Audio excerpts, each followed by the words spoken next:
Jaha. Ana жаңағы құттықтап өздерimiz келеді. Соның бәрін ескеріп, қойдың басын астырдым.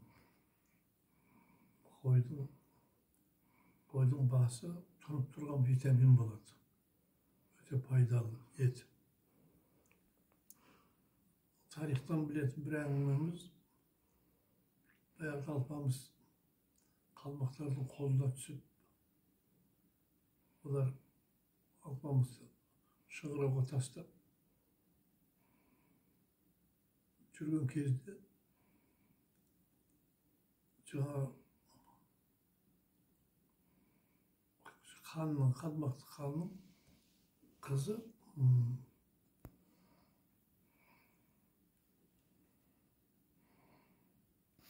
Гүлбаршын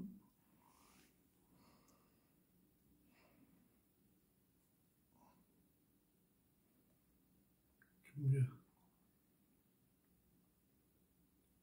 алпамысқа ғашық болыпты. Алпамыс күнде келеді екен.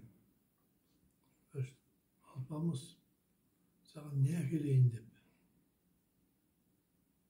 Сол кезде алпамыс айтқан екен, маған мүмкін болса, күнде бір қойдың басын беріп тұршы әкеп деп. Гүлбаршын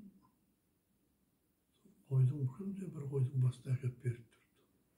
Сөйтсе, қойдың басында ет бәрі тұрып тұрған витамин болады екен ғой. Соның арқасында алпамыс аман қалып жарыққа шыққан екен. Бізде сол бүгін әндеріміз келеді. Сол ескеріп, жаңағы қайрат келіп кетті. Сол ескеріп, бізде бір қойдың бастары болып, қойдың басын асқанбыз. Солардың ниеті қабыл болсын.